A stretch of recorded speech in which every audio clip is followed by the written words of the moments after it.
বাংলা নববর্ষ ১৪৩৩-কে স্বাগত জানাতে চট্টগ্রামের সিআরবি শিরিষতলায় ভায়োলিনের সুরে শুরু হয়েছে বৈশাখীর আনুষ্ঠানিকতা। সেখানে আছেন আমাদের চট্টগ্রাম প্রতিনিধি মনিরুল ইসলাম পারভেজ। সরাসরি যুক্ত হচ্ছি তার সঙ্গে। পারভেজ, আপনাকে বর্ষবরণের শুভেচ্ছা জানাচ্ছি। কি অবস্থা সেখানে, আনুষ্ঠানিকতা কেমন চলছে, আমাদেরকে বিস্তারিত জানাবেন।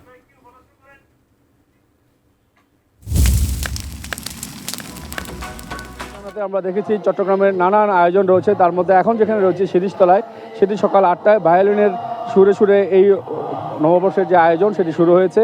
এবং আপনারা দেখতে পাচ্ছেন এখনও বিভিন্ন সাংস্কৃতিক বিভিন্ন সাংস্কৃতিক গান গেয়ে থাকেন, সাধারণত পরিবেশনা করে থাকেন, তারা এখন একের পর এক তারা গাচ্ছেন, কেউ নাচছেন, কেউ গান গাইছেন, অর্থাৎ সাংস্কৃতিক শুরু হয়েছে।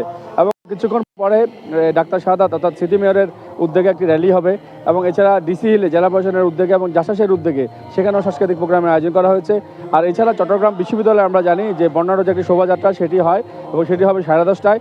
এবং দুপুরে এই যে কাবাডি খেলা থেকে আরম্ভ করে গ্রামীণ যে সংস্কৃতিগুলো রয়েছে, অর্থাৎ পুতুল নাচ, তারপরে মেয়েদের যে কিছু খেলা রয়েছে, বৌচি খেলা, এ ধরনের নানান গ্রামীণ যে ঐতিহ্যগুলো রয়েছে সেগুলো তুলে ধরার নানানভাবে নানান সংগঠন, সামাজিক সংগঠন তারা কিন্তু চেষ্টা করে যাচ্ছে। অর্থাৎ সে ধরনের সারা দিনব্যাপী নানান কার্যক্রম কিন্তু রয়েছে।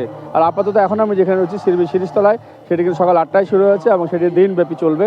আর প্রচুর নিরাপত্তা ব্যবস্থাও কিন্তু আমরা দেখেছি এই বৈশাখী উৎসবকে ঘিরে কিন্তু প্রশাসনের পক্ষ থেকে নেওয়া হয়েছে। এখানে র্যাব পুলিশের পাশাপাশি সাদা পোশাকও নিয়োজিত রয়েছেন আইনশৃঙ্খলা রক্ষাকারী বাহিনী। সব মিলে আসলে ১৪৩৩-কে বরণ করে নিতে চট্টগ্রামের যে আনুষ্ঠানিকতা সেটি কিন্তু শুরু হয়েছে এবং সেটি কিন্তু দিনব্যাপী চলবে। তো আপাতত শিরিষতলা থেকে আমার কাছে বৈশাখী উৎসব নিয়ে এতটুকুই রয়েছে। সাজিয়া।